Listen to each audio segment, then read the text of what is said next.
Hello all எல்லாரும் எப்படி இருக்கீங்க? நான் ரொம்பவே நல்லா இருக்கேன். நம்மள நெறைய பேருக்கு இந்த ஹேபிட் இருக்குன்னு நெனைக்கிறேன். ஒரு விஷயம் வந்து நம்ம பக்கத்துல இருக்க வரைக்கும் அதோட வேல்யூ நம்மளுக்கு தெரியாது.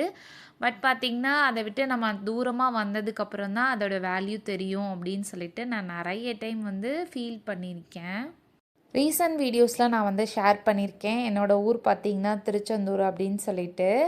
இன்றைக்கி பார்த்திங்கன்னா கோவிலில் வந்து 15 வருஷம் கழித்து கும்பாபிஷேகம் நடந்துகிட்ருக்கு.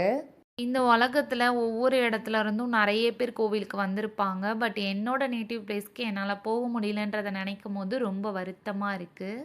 எந்த ஒரு பொருளும் நம்மளோட பக்கத்தில் இருக்கும்போது அதோட அருமை தெரியாது. அதை விட்டு நம்ம நகர்ந்து வரும்போது தான் அதோட அருமை வந்து நம்மளுக்கு புரிய வரும்.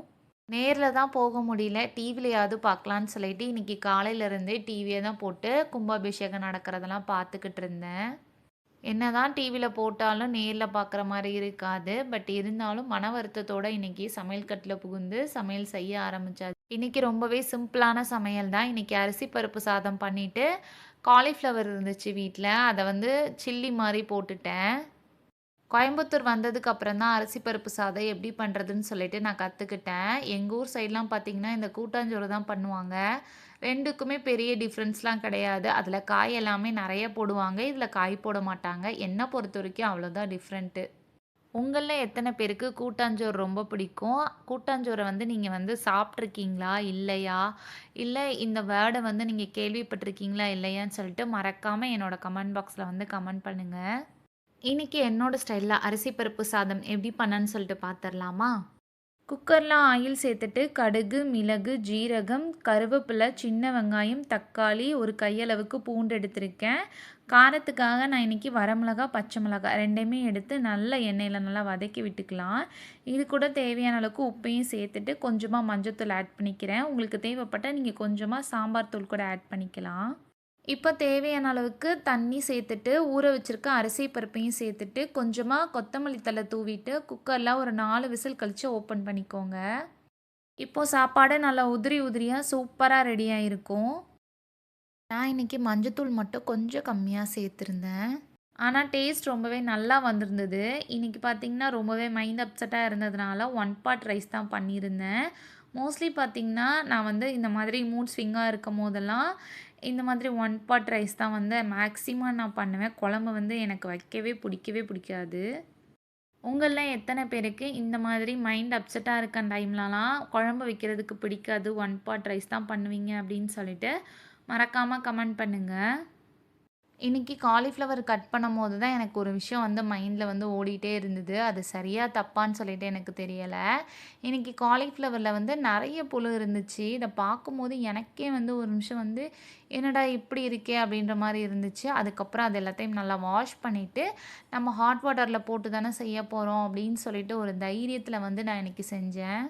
ஆனா, நம்ம இந்த பீச் சைட்ல, அதுக்கப்புறம் இந்த ஷாப்ஸ்லலாம் வாங்கி காலிஃப்ளவர்லாம் சாப்பிடுவோம்ல, அந்த டைம்லலாம் வந்து இந்த அளவுக்கு ஹைஜீனிக்கா அவங்க வந்து வாஷ் பண்ணி நம்மளுக்கு பண்ணி தருவாங்களா? அப்படின்னு சொல்லிட்டு நெனைக்கும்போது கொஞ்சம் ஒரு கொஸ்டின் மார்க்கா தான் எனக்கு இருக்கு. முன்னாடிலாம் இந்த அளவுக்கு யோசிக்க மாட்டேன். இப்போ கொஞ்சம் ஏஜ் ஆக ஆக நம்மளும் வந்து கொஞ்சம் பொறுப்பா மாறுறோம் இல்லையா? அதனால இந்த மாரியெல்லாம் தாட்ஸ் எனக்கு வந்துட்டுருக்கு. மோஸ்ட்லி இப்போலாம் பாசிட்டிவ் தாட்ஸை விட நெகட்டிவ் தாட்ஸ் தான் எனக்கு வந்து ரொம்ப அதிகமாக இருக்குது. நான் வந்து ஒரு சில டைமில் வந்து ஏன் நம்ம இவ்வளோ நெகட்டிவாக யோசிக்கிறோம் அப்படின்ற மாதிரிலாம் எனக்கு தோணும். முடிஞ்ச வரைக்கும் நம்மளோட கடந்த காலம் நடந்த கசப்பான நினைவுகளை வந்து நம்ம மறந்துட்டாலே நெகட்டிவ் தாட்ஸ் வந்து வர்றதுக்கு கம்மியாயிடும்னு சொல்லிட்டு நான் நினைக்கிறேன். இன்னைக்கு சாதத்துல வந்து சாம்பார் பொடி போடாம பண்ணியிருந்தேன் இல்லையா? அதனால காரமே சுத்தமா கிடையாது. பாப்பாவுக்குமே அத வச்சு ஊட்டிட்டேன். நானுமே இன்னைக்கு ரொம்பவே சூப்பரா சாப்பிட்டாச்சு. இனிமே நம்மளோட சேனல்ல வீடியோஸ் வந்து ரெகுலரா போட வந்து ட்ரை பண்றேன். என்னோட பேபிய வச்சுட்டு வீடியோஸ் எடுக்கிறதே ரொம்பவே கஷ்டமா இருக்கு. பட் வந்து நம்மளுக்காக ஏதாவது ஒண்ணு பண்ணணும் இல்லையா? அதனால வந்து பண்ணிட்டுருக்கேன். அப்படியே நம்மளோட வீடியோ வந்து உங்களுக்கு பிடிச்சிருந்தா மறக்காம வந்து கமெண்ட் பண்ணுங்க, லைக் பண்ணுங்க. நம்மளோட வீடியோல வந்து ஏதாவது ஒரு ப்ராப்ளம் இருந்துச்சுனாலும் எனக்கு வந்து கண்டிப்பா சொல்லுங்க. ஷேர் பண்ணிக்கோங்க. நான் சேஞ்ச் பண்ணிக்கிறேன்.